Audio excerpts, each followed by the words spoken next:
O que seria exatamente na visão do texto? Na literatura esotérica, em geral, isso se refere àquele peso das provações kármicas ou aquela carga de negatividade e conflitos não resolvidos que a pessoa vai acumulando na jornada da vida. Aquela bagagem pesada que a gente carrega sem ver. Exato, aquela tensão invisível. O banho de descarga, ele atua como um solvente para esse peso. Mas e aqui é um grande mas, o documento deixa cristalino que o sucesso dessa operação depende de um método muito rigoroso. Não é só fazer um chazinho de folhas e jogar no corpo de qualquer jeito. Não mesmo. E as regras que o texto apresenta são extremamente específicas. Por exemplo, a fonte orienta que a pessoa tem que, primeiro, tomar o seu banho higiênico normal, água e sabão para limpeza física. O básico, né? O básico. E somente depois disso é que aquela infusão preparada com as ervas deve ser despejada sobre o corpo. E tem uma diretriz fundamental ali. O líquido deve ser jogado do pescoço para baixo. Essa é a regra clássica. Sim, e logo em seguida tem uma regra de ouro no documento que honestamente desafia um pouco o nosso instinto natural de quando a gente sai do banho. Ah, a questão da toalha? Essa mesma. A instrução é muito categórica ao afirmar que não se deve enxugar o corpo com uma toalha. A pessoa tem que vestir uma roupa limpa enquanto ainda está úmida, com aquele preparo botânico. E eu fiquei pensando, do ponto de vista prático, ficar molhado assim parece meio desconfortável. O texto dá alguma justificativa energética para isso? Dá sim. A mecânica por trás dessa restrição envolve a física da energia sutil. É fascinante. Como funciona? O atrito de uma toalha seca esfregando contra a pele cria uma fricção mecânica. E segundo a teoria esotérica do documento, essa fricção atua como um isolante, ou até como um removedor daquele fluido vital botânico que acabou de ser depositado ali. Ah, entendi. Você meio que raspa a energia fora. Exatamente. A ideia é que as propriedades vibracionais daquelas ervas formem uma película protetora na aura da pessoa. Então, deixar o corpo secar naturalmente permite que a derme, a pele mesmo e o campo etérico absorvam essa carga botânica devagar, sabe? Sem interferência física. É um processo de saturação energética. Saturação, essa é a palavra. E quando a fonte passa a falar sobre problemas energéticos mais densos e pesados, as receitas botânicas seguem exatamente essa mesma lógica de ação bem intensa, bem saturante. E isso nos leva a uma das receitas mais curiosas que eu li nesse material. Tem lá um preparo que, segundo o texto, foi ensinado por uma entidade chamada Pai André. E esse banho é prescrito especificamente para pacientes que sofrem de vícios severos. Vícios tipo embriaguez crônica, né? Isso. Embriaguez e vício em jogos de azar também. E o diagnóstico que o documento aponta é chocante. Eles afirmam que esses vícios são frequentemente alimentados ou até causados do zero pela perseguição de entidades malévolas que se acoplam no campo da pessoa. Parasitas energéticos. Sim. E para lidar com isso, a lista de ingredientes desse banho é intensa. Eu anotei aqui, olha só.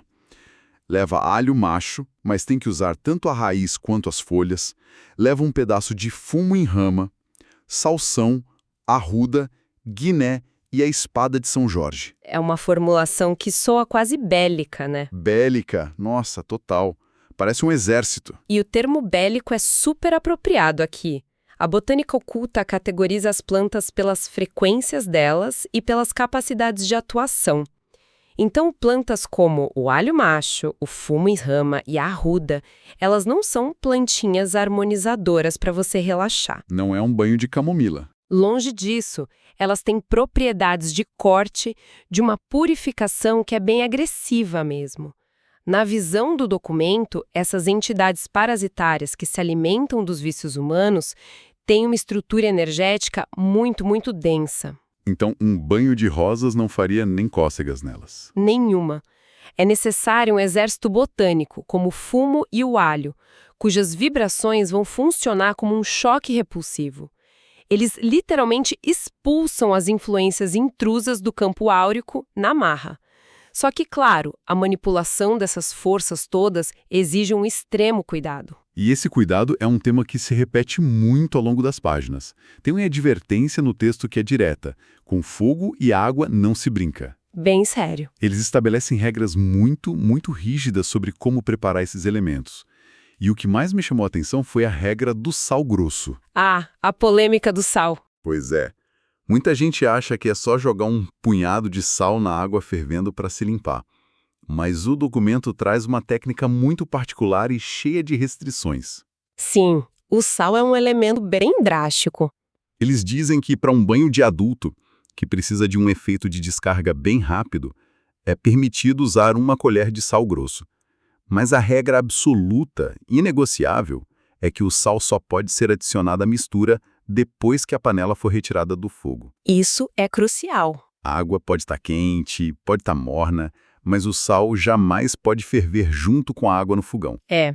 E essa proibição de ferver o sal revela um entendimento muito profundo de alquimia natural. Alquimia pura. Mas por que não pode ferver? Porque ferver o sal altera drasticamente a polaridade da solução.